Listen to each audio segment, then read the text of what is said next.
Hello, and thanks for letting us into your living room this afternoon. Also into your handsets for those of you who are watching the live streaming of this program, as well as those of you who are following us online on signaturetv.com.ng. Of course, that's our channel. This is the Signature Show on AIT. I am Mwabweze Njoku, welcoming you to the program. Now, it is a no-show. Somebody says it was a no-show yesterday. I mean, Saturday, the 16th of February, 2019.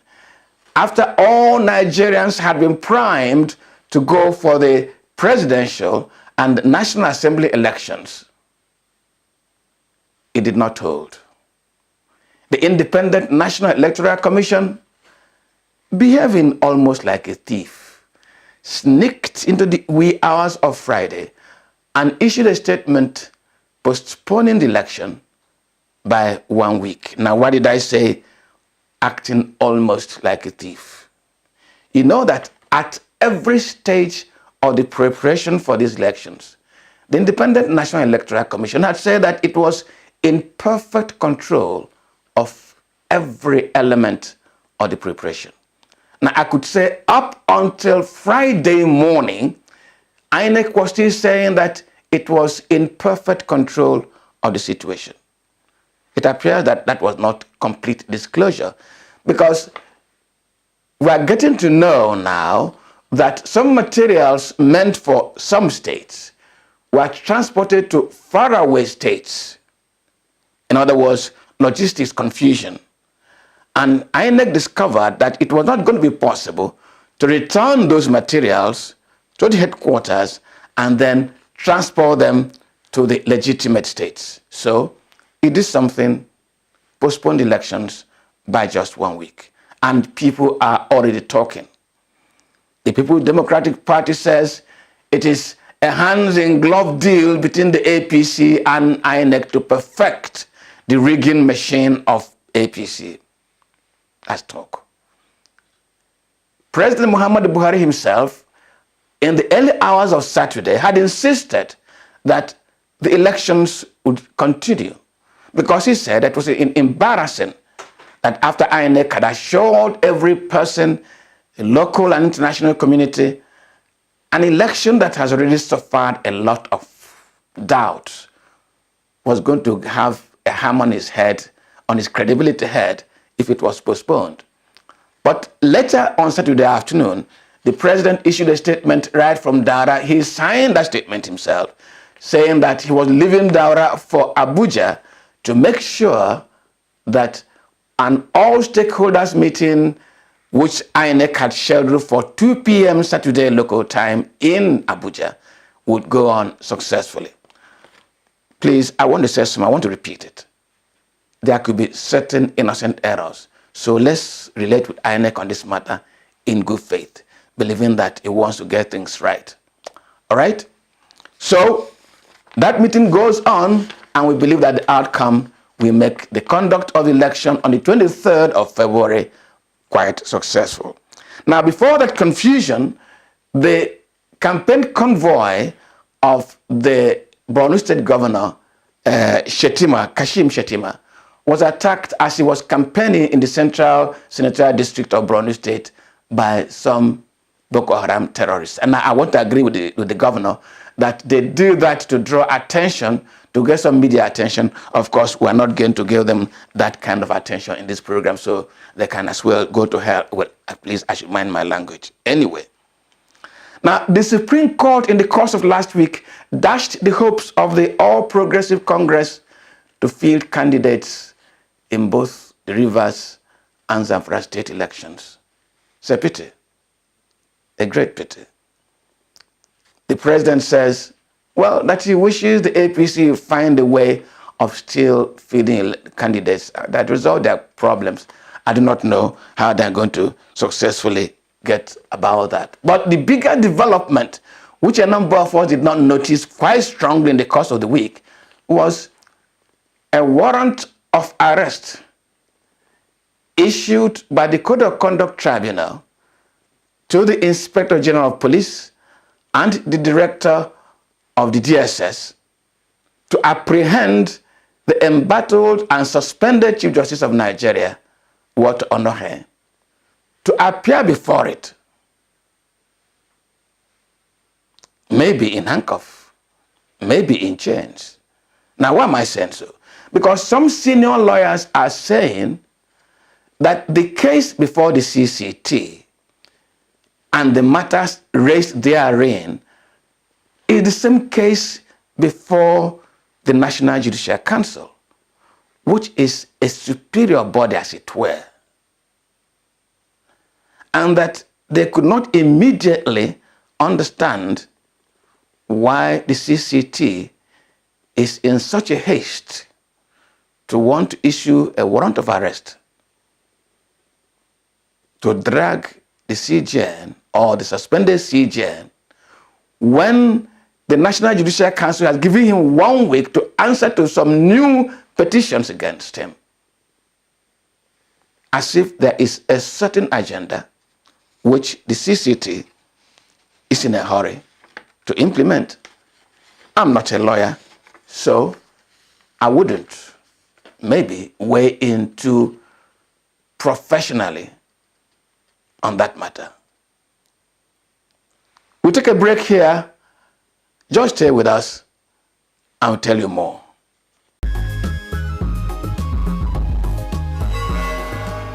The Inspector General of Police, Mohammed Adamu, has made 2 significant promises which could shape how Nigerians perceive the Nigeria Police Force.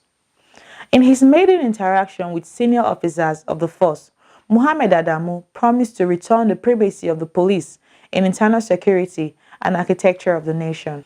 On another occasion, the new sheriff said that in discharge of his function of law and enforcement and securing of peace and order in the country, the Nigeria police, under his watch, will meticulously respect the fundamental human rights of every Nigerian. However, this second promise faces the challenge of the need for the citizens to be shown that the police is not kid-gloving on crimes and criminals. In many years, the Nigeria police has sought to impress the citizens that it is busting crime and persecuting criminals by parading those arrested in course of its operation. As much as the police shields itself by saying that those being paraded are alleged to have committed a crime or calling them suspects, they go ahead to tell the media that the suspects have confessed to have committed the alleged crime, virtually pronouncing them guilty. Some Nigerian lawyers now say that parading a suspect amounts to media trial, which has no place in Nigeria judicial procedure. We must desist from this media trial. There's a danger there. One, while carrying out this media trial, they lose some of the salient evidence. That's the truth. Two, you have already done irreparable damage on the personality and integrity of the suspects. How much can you pay to compensate for such a damage? It is the fundamental breach of your right. If you are not properly heard by the court and found guilty, and a third party, be the person anything, be the person anybody, be that person, yes, in law, any organization, to speculate anything about that allegation without you being found guilty.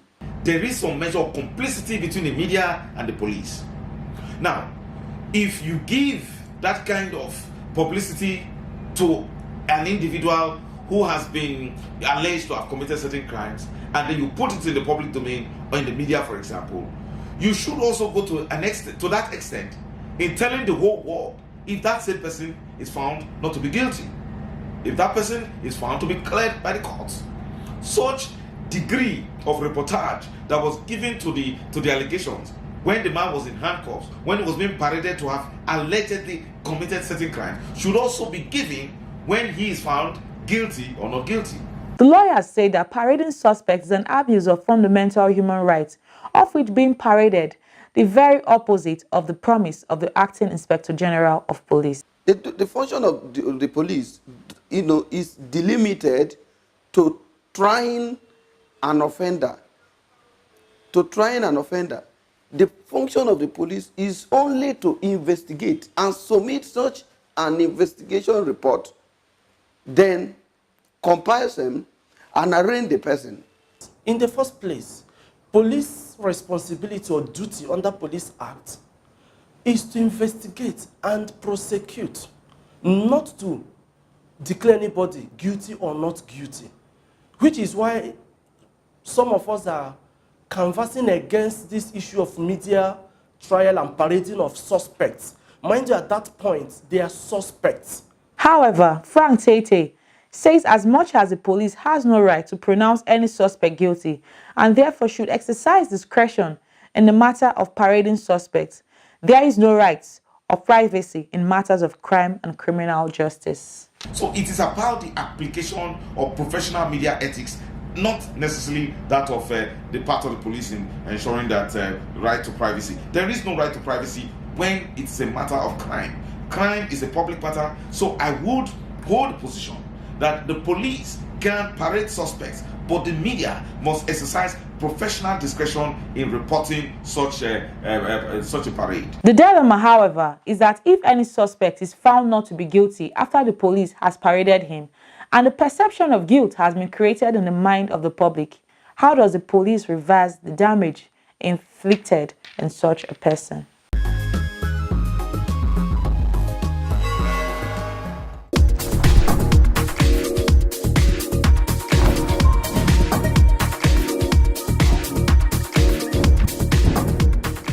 There's no passengers, nobody to come and travel. So, in fact, it looks somehow. We didn't expect it like this. Understand? We didn't expect it like this. So, but we are praying for the postponement to be, maybe it's something that will be favor to us. Yes, we are really satisfied with the recent development with the postponement of the election by INEC due to recent happening on the eve of election. We are really happy, and we pray that should be. We pray for God's assistance, and due to the postponement, INEC are planning to do what? Free and fair election. It's very bad because as a government, if you want to postpone, why didn't you postpone this election by Wednesday, Thursday, after people have traveled to their several places to vote? At the dying minute, you now postpone. Why must it be that way? It's bad. This shows they have a bad mission. Their intention, they have a bad intention towards this election. This has a serious reputational implication for Nigeria. This has happened in 2011, it has happened in 2015, and now it's repeating itself. So this means that our reputation locally and globally as a country is being put to caution. And the reason why this thing has been happening is because there's no accountability of persons or group of persons or institutions that are responsible for carrying out, their responsibility. This is the time to support the Independent Electoral Commission to deliver on Saturday, to deliver on the 23rd. And one way to do that is to have a national emergency response mentality. And that mentality is to say, on daily basis, we need to have a sense of where we are, where we're going, and what are the challenges, so that collectively, with the energy of the citizens and the institution, you can bat this baby that will eventually now remove the pangs of disappointment and embarrassment that the long, prolonged labor had battered. I think like every Nigerian, I'm also very disappointed. We're shocked to wake up this morning to the news of the postponement. Leading to the February 16th, we had received several repeated reassurance. INEC is ready, and I'm talking about several months before now. And so it is one of shock and disappointment to all Nigerians.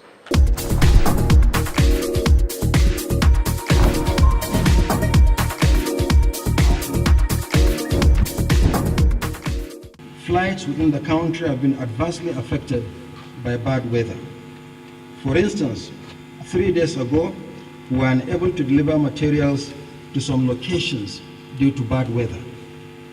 We therefore had to rely on slow-moving, long-haulage vehicles to locations that can be serviced by air, in spite of the fact that we created 5 zonal hubs: Abuja for the North Central, Port Harcourt for the South-South and Southeast, Kano for the Northwest, Maiduguri and Yola for the Northeast, and Lagos for the Southwest, to facilitate the delivery of electoral logistics.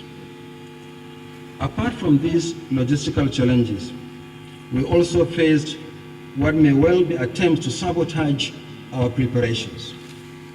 In a space of 2 weeks, we had to deal with serious fire incidents in 3 of our offices in Isia Langwa South local government area of Abia State, Kwampan local government area of Plateau State, and our Anambra State office in Oka. In all 3 cases, serious disruptions were occasioned by the fire, further diverting our attention from regular preparations to recovery from the impact of the incidents. In Isia Laungwa South, hundreds of PVCs were burnt, necessitating the recompiling of the affected cards and reprinting them in time to ensure that the affected voters are not disenfranchised. I am glad to say that all the cards were quickly reprinted and made available for collection by their owners. In Kwampan local government area, our entire office was razed, destroying all the materials prepared for the elections, from the printed voter registers, the ballot boxes, the voting cubicles, and several electricity generating sets. 11 registration areas with over 100 polling units were affected by the fire. We recovered quickly and have since replaced everything destroyed in Kwampan. In addition, we secured a suitable building from which to conduct the elections. Perhaps the most serious was the fire incident in our Anambra office in Oka, which destroyed over 4,600 smart card readers being prepared for the elections. These card readers take at least 6 months to procure. Despite this setback, we have practically recovered from this by mopping up every available spare smart card reader across the country within 24 hours, delivered them for elections to hold in Anambra State. The restriction of movement during elections that affect many voters who worship on Sundays. While the Commission was considering the following Monday, 18th February 2019, as an option, our ICT department advised us that it would require 5 to 6 days to reconfigure about 180,000 smart card readers earlier programmed to work only on election day, Saturday, 16th February 2019. It is for this reason that the Commission decided to adjust the election dates to Saturday, 23rd February 2019 for presidential and National Assembly elections, and a consequential adjustment of governorship, state assembly, and FCT area council elections to Saturday, 9th March 2019. Some sensitive materials have been distributed. However, all such materials have been retrieved and will be taken back to the Central Bank of Nigeria for custody. I want to assure you that there will be proper audit to account for all materials. Completion or confirmation of deployment of materials, Monday, 18th February 2019. Configuration of smart card readers, Sunday 17th to Thursday 21st February 2019. Receipt and deployment of sensitive materials to local governments, Wednesday 20th and Thursday 21st February 2019.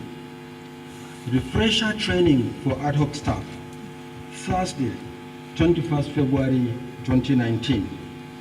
Deployment of personnel to the registration area centers and the super racks, Friday 22nd February 2019. Election day is Saturday 23rd February 2019. I want to appeal to Nigerians and all other stakeholders for their understanding in what has been a very difficult decision for the Commission. Our decision is entirely taken by the Commission. It has nothing to do with security, nothing to do with political influence, nothing to do with availability of resources. We believe that ultimately this decision is good for our democracy and for our country. I wish to assure you of our commitment to free, fair, and credible elections. As chairman of INEC, and on behalf of the Commission, we take full responsibility for what happened, and we regret any inconvenience our decision might have caused.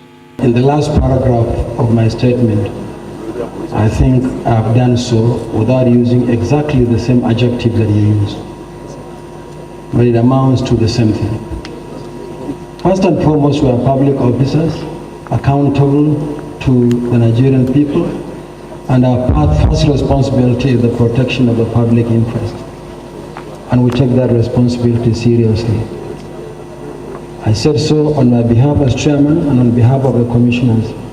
We regret what happened yesterday or early this morning.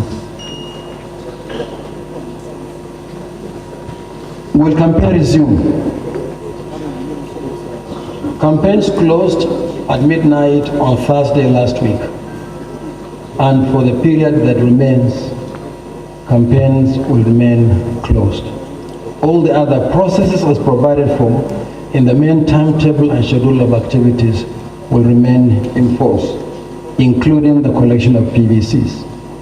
Remember, we promised that we are going to give you the complete breakdown of the number of PVCs collected, and then mop up and warehouse the uncollected PVCs in the central bank until after the elections, when collection of the cards will resume, as well as the registration of new voters.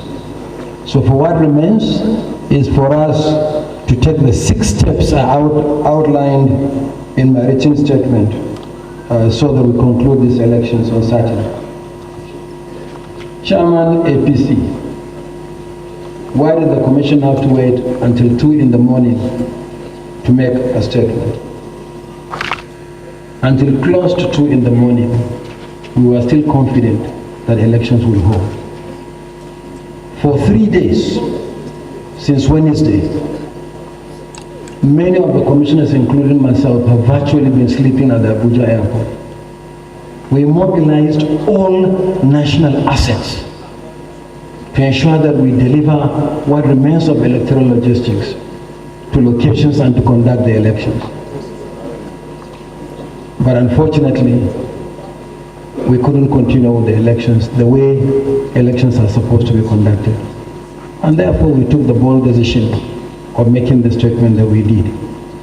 But we were there at the airport with all the people that can provide any support that you can imagine, including contact with private airlines to get cargo airplanes that can deliver electoral logistics to locations. But as I said, after the 2015 general elections, this nation needs a conversation on the management of elections. We'll come back to it big time. Presidential candidate National Conscience Party, intelligence unit against saboteurs. Let me just say noted.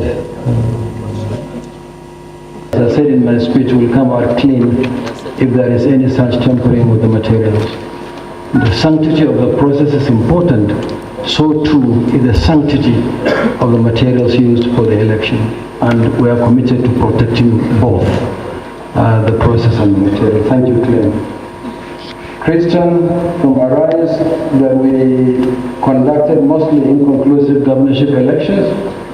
Well, an inconclusive election is an election in which no winner emerges on first ballot. So it goes to the second ballot. And I've never had anyone say we have concluded an inconclusive or we have concluded an election in the second round outside the provisions of the law. But statistically speaking, I think the figures you read out are wrong in the sense that we didn't conduct most of the elections inconclusively. We conducted 7 governorship elections off-season, out of which only 2 were declared inconclusive, meaning that no winner did emerge outrightly on the first ballot.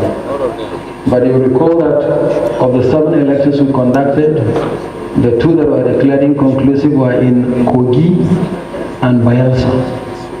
But the governorship election in Edo, Ondo, Anambra, Ekiti, and Oshun were not that inconclusive. Yes, Oshun, yes, because of Oshun too. But if you look at 7 elections we conducted, not many of them are. Not the majority are inconclusive.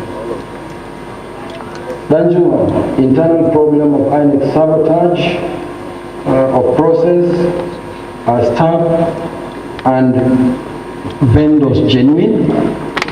Well, so far I've received no evidence of internal or external sabotage, but we are not naive. We'll keep our eyes open and we'll deal with the situation as it arises. Nigerians in the diaspora, do their votes count?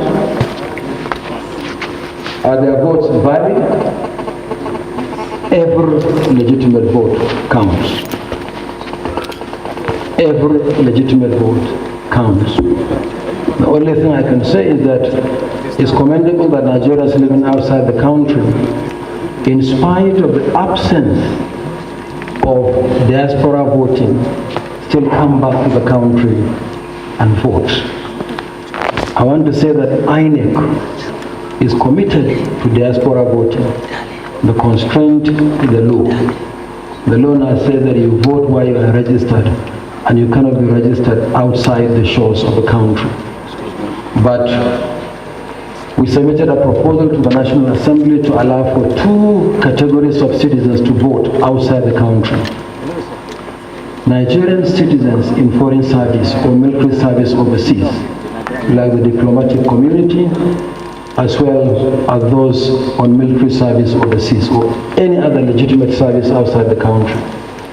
This is called OCV, out-of-country voting. They are citizens but are not resident in another country. Then you have the diaspora voting. Diaspora voting here means Nigerians resident outside the country who vote in elections. We are committed to that, and I want to tell you that perhaps in not too distant future, you will be able to vote where you are without having to come back to Nigeria and vote. We submitted a proposal to the National Assembly. We hope that the enabling laws will be amended. We have even produced what we can conveniently call draft guidelines for OCV, out-of-country voting, and diaspora voting as well. We welcome this new innovation and we look forward to the day when Nigerians living in diaspora will also represent other Nigerians living in diaspora in our national parliament, because this is what happens elsewhere. Citizens not only vote, but they also represent other citizens in their national parliament. We have cooperated and worked with several countries in our sub-region which have the system of diaspora voting for their own citizens within Nigeria, including making provision of some of our ballot boxes and voting cubicles for diaspora voting, and will continue to do so. Danjuma, I think I've responded to the question asked and the question on diaspora. Peter Okocha, that the Commission failed to organize an election in 4 years. What guarantee is there that the election can be organized in 1 week? I'm not sure that there is any nation that organizes its election in 1 week. I stand to be corrected, but I'm unsure. So what we are going to do in the next 1 week is not to organize an election afresh, but to address the challenges that arose from organizing the election. Every election is different. Every election comes with its own peculiar challenges, and the Electoral Commission must continue to rise to these challenges. But the most important thing for me is, are we operating within the confines of the law, or that we are straight outside the confines of the law? So we'll continue to organize good elections. This is our commitment. But what we are going to do next week doesn't amount to organizing or conducting an election within a week. And I hope that Peter Okocha from the BBC will be here in the next 1 week, a little more, to cover the outcome of our 2019 general elections. The choice is in the hands of Nigerians. Chairman NUT, his 23rd February is sacrosanct. Without equivocation, it is. And this is our commitment to Nigerians. Lizzie, attack on INEC facilities. Unfortunately, you said that this is the first time, so this is not the first time it has happened before. You are right. Between the 2015 general elections and some of the off-season elections we have conducted, 13 offices of the Commission were burnt down as a result of arson and politically related violence. 13 of our 774 local government offices were actually burnt down, and many other facilities and assets of the Commission. So we'll continue to work with the security agencies to protect these assets, and as well as the protection of the staff of the Commission, whether they are regular staff or ad hoc that we engage for election duty. Can political parties go into the election next week in silence if campaign is not allowed?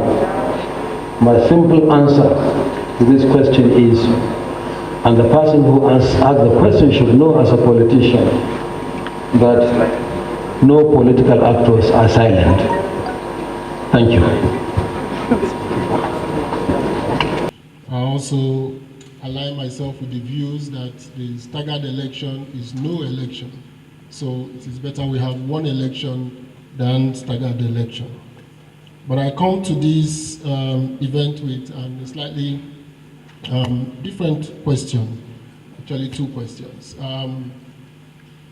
First one is, there are current media reports which we highlighted about the managing director of Activate Technologies Limited, whose company has the contract to procure and supply INEC with PVCs, and whose owner is a candidate of the APC, for a senatorial candidate in Niger State. So we have very strong evidence, it's been published widely in the media, that the owner of this had carefully hidden his ownership of this company, even with CAC documentation. But we were able to link him to the ownership of this company and the company preceding it, Act Technologies. So can INEC confirm that Activate Technologies Limited will have no involvement in the retrieval and reconfiguration of card readers that are taken to state level for this election of 23rd February? We couldn't raise this before the election of 16th February, and we want to see that Activate Technologies do not participate. Will INEC also allow independent verification that none of these potentially compromised card readers in the polling units in the affected states? We have some states we believe that Activate Technology has programmed the PVC card readers, and we want to be sure that those card readers, and we're going to provide the chairman with the list of the states and the polling units, so to see that these states have not been tampered with. Otherwise, we are very satisfied with the view you expressed that all sensitive materials will be returned to the central bank. So the last question is, will there be a third-party verification that they haven't been opened, they haven't been tampered with? Thank you very much, Mr. Chairman. On behalf of my party, we have confidence in INEC. But what you have not explained, with due respect, is why did you have to wait till 2 a.m. this morning to realize that you have logistic challenges? Because over the week, some people raised doubt about whether or not INEC was in a position to proceed with the election. And you keep reassuring the country that you are ready. Because like the gentleman from maybe one of the previous speakers said, we have incurred a lot of cost to mobilize party agents to 176,000 polling units across the country. This entails huge cost, it entails huge risk, and there are huge logistics. So as much as INEC has huge logistics to cope with, every serious presidential candidate has just as much huge logistics to cope with. But unlike INEC that can fall on public treasury, political parties have to look for resources to mobilize their agents to various polling points. So you beg the question with due respect when you say if inconveniences have been caused. Serious inconveniences have been caused. Nigerians have been subject to rude shock. And I don't know what anybody think. I feel very extremely cold. So when people say congratulations, commendation, what would we do if the thing was successful? I think we should be honest. I am shocked, I am disappointed, I am disgusted. And the big question that I will insist, Mr. Chairman, with all due respect, is to tell us why by Wednesday you were not in a position, since you acknowledged that the weather was bad, you should have taken all of this into account and announced this postponement at least 48 hours before the due time, so that political parties don't have to mobilize resources across 176,000 polling units. Observers will stay where they are, and a lot of inconveniences will be saved. Yes, we have postponed election before, and we should not distort history. The election that was postponed in 2015 was at the instance of the then president, who cited security reasons. It was not by INEC. The one that was postponed in 2011 was a result of inconclusive materials. But we don't have to be detained by the imperfections of the past. We ought to have benefited from those lessons. And in all of this, the key issue is not whether election was postponed. Why at 2 a.m.? Why at 2 a.m. on the day of the election? You have more, you have explanation more to do. Because for me, it's not enough to, I don't associate myself to say, to those who say commendation. No, let's be honest. Let's be honest. In 2015, we improved on 2013. If we had the benefit of 1 week notice that the thing is postponed, we will save a lot in terms of time, in terms of inconveniences, and even the shock. For those who are there to observe, I don't know what to think, but for we, the real players, it's a huge shock. I'm happy with the rather moderate tone of the PDP, but me, I come from a village this morning. I didn't sleep all night. We mobilized all day. So I ask you, sir, why didn't you inform us at least 48 hours before, when you notice that you have issues with weather, you have issues with logistics, and at the airport people can see a lot of cargos? You didn't know all of this until 2 a.m. this morning? For me, time is the issue. And I want to associate myself with the young lady who said, of course you can't but accept responsibility. It doesn't offer me any comfort. I think you must go further to apologize to the Nigerian nation, because you have embarrassed us as a country and as a people. Now I know how we have to work hard to keep to your administrative guidelines with regards to nomination of candidates, conducting our primaries, and you have been extremely hard. So why should we accept your explanation now? So on behalf of the All Progressive Congress, we demand apology from INEC. We insist that it is wrong to have announced it at 2 a.m. You had the benefit to have announced it much earlier so that you can save us the cost that we have incurred. Of course, it would be academic if we were to say you pay us. Okay, maybe we can go to court and ask you to pay. We can provide the evidence. But let me also say that the second question about consultation. Societies are not driven only by adherence to law. There are things that are necessary. You need to consult. And when we came here, able to find a seat, we are told that they are reserved for observers. I said, no, it should be first for the players, then the observers. This is about Nigeria people, it's not about our friends. It's about us. It's about us as a people. So please, as much as I listen attentively to all your explanations and I cannot quote them, the only thing that is missing is, given all this part that you know, why wait till 2:30 a.m. when most decent Nigerians have gone to bed? Hold on this morning to find out there is no deal. I can accept that. Thank you. I insist we need apology. Thank you, sir.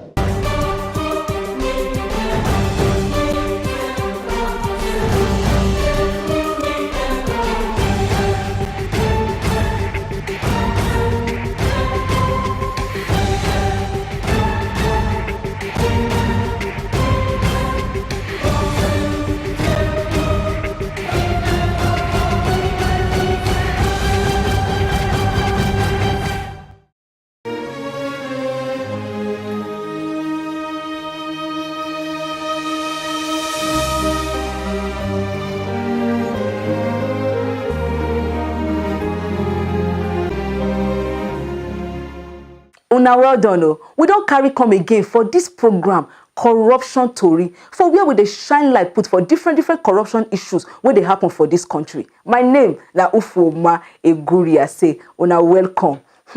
Last week, we be check as our leaders been they look the matter of corruption where they happen for we oil industry, especially through we NNPC. We can't knock advice say, I beg make we vote well. Sake of this corruption issue, they very serious and it needs serious action.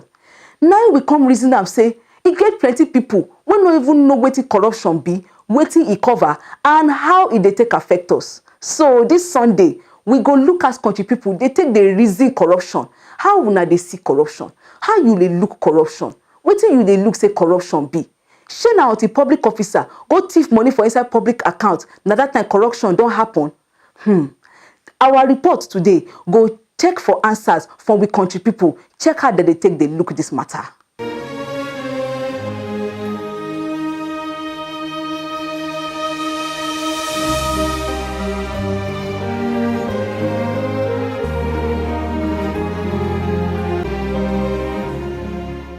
From the different reports where international organizations do on corruption for different countries around the world, them don't see say Nigeria na very corrupt country. The latest one where Transparency International do on top how them see corruption for 2017, Nigeria now be number 148 for inside the 180 countries where them look for that report.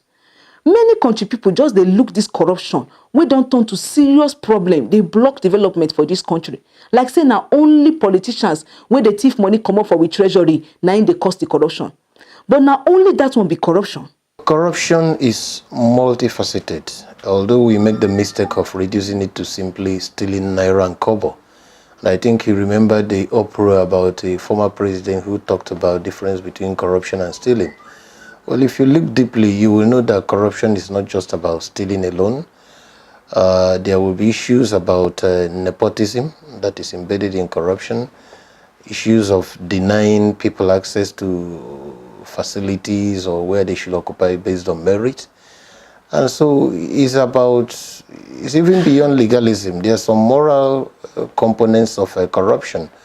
Because if you look up the dictionary meaning, it's not just about that. It almost talks about putrefaction, trying to not get things done at the level or at the status where they're supposed to be done, just reducing the levels. When you use your public position for private gain, then that is corruption. But it manifests in different ways.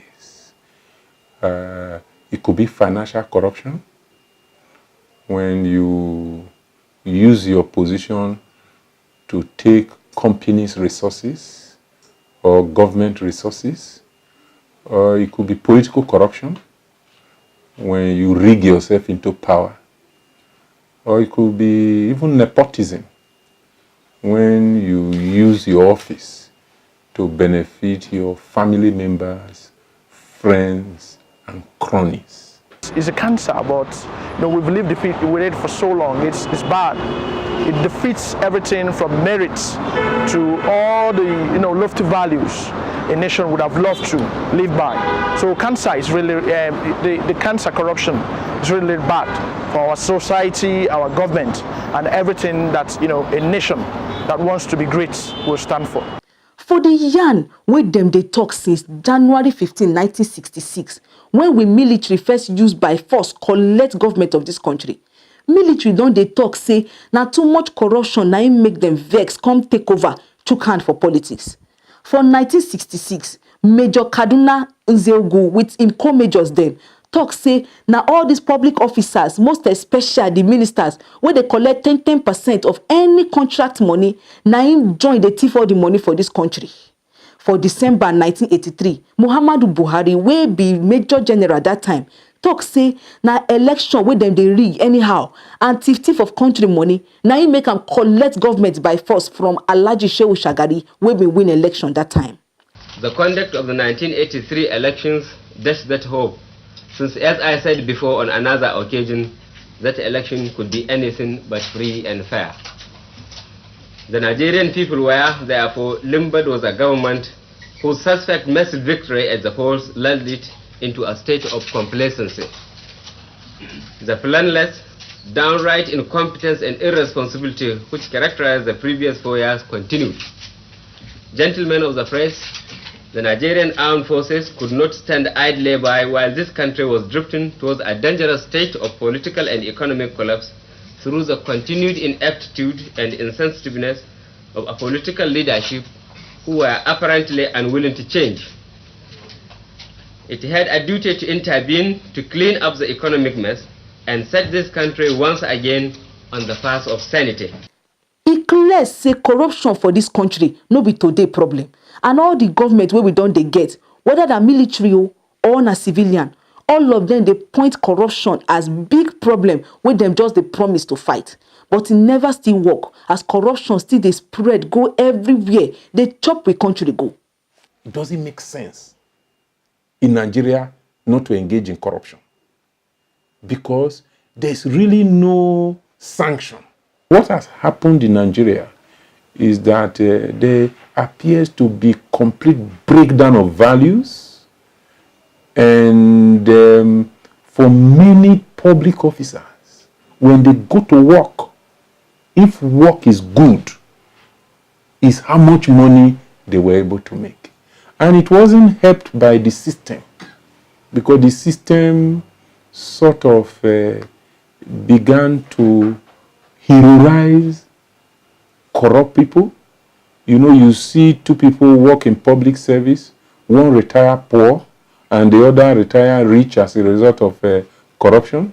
The one that retire rich is given chieftaincy title, is honored in society, and the one that retire poor dies of hunger before the children. The children of such people are always bitter with society, and when they have any opportunity, they engage in corruptible transactions. If only our leaders that we entrust, they can actually help us by doing those basic things they ought to do, not being self-centered. They take their children, they school abroad, medicals, they go abroad. Now they leave those basic amenities down here suffering. Now, if all those things are well set, corruption will stop. The problem there is our mindsets need to change as Nigerians, because people have really gone deeply into corruption itself. If you go to some people, they will tell you corruption is part of the system. That's what people say, But the moment we begin to know that we need to take away corruption, I think that's a step to making this country a better place. Buhari cannot stop corruption. He will just try his possible, but no anybody can stop corruption in this country. It's in our blood. We have introduced it as a school. So corruption, to stop corruption in Nigeria, there's nobody can stop corruption in this country. We are good in corrupt, both Muslim, Christian, church, mosque, anywhere, even in your house. Some country people don't argue say e get two things where they help spread corruption for this with Nigeria. One of them na the matter of sharing money wey no balance at all. As e be now, some states they get pass some other states and no be say na them they generate the revenue pass. This one now no dey help accountability at all for government. The overthrow of a constitutional order in a way and manner not cognizable by that constitutional order it was also a very huge corrupting influence.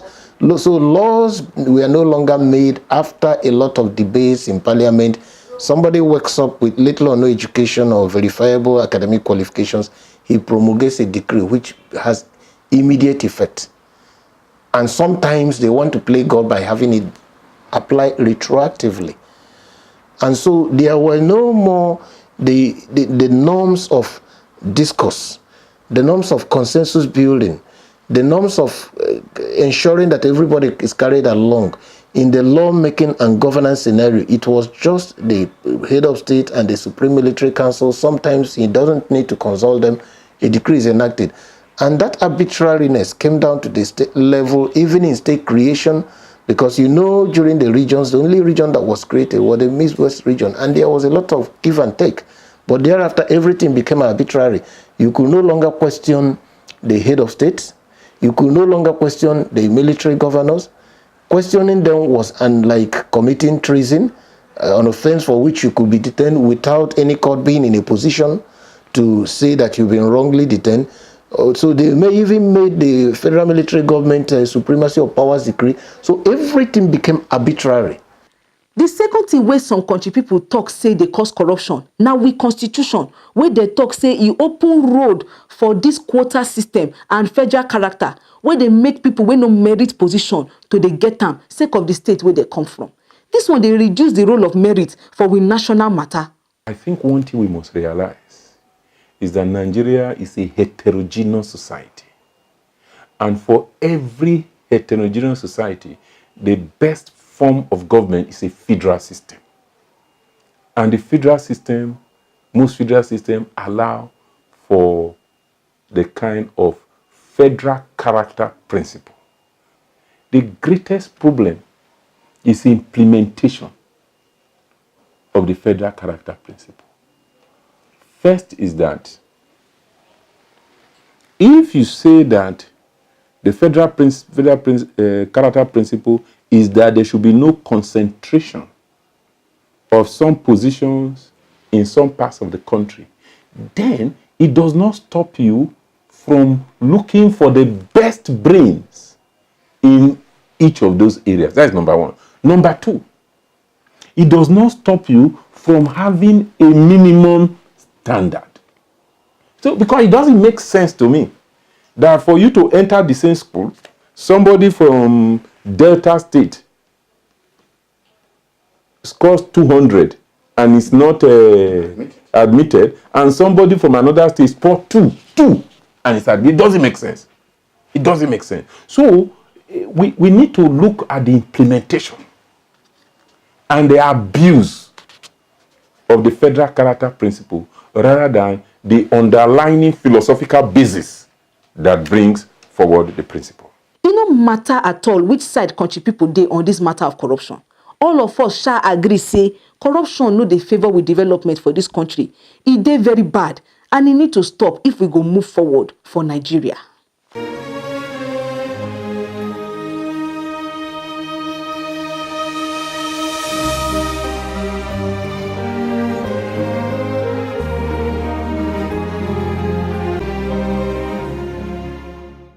So when I don't say plenty things joy for inside this corruption pass to say person go thief national money. We don't took eye for the different parts where corruption fit to show you our face. Next week, we go come check wetin corruption they do us for this country and how we go fit to hold them before it destroy us pata. My name na Ufoma Egoria say. Till reach next week Sunday when I go see you again. Bye bye.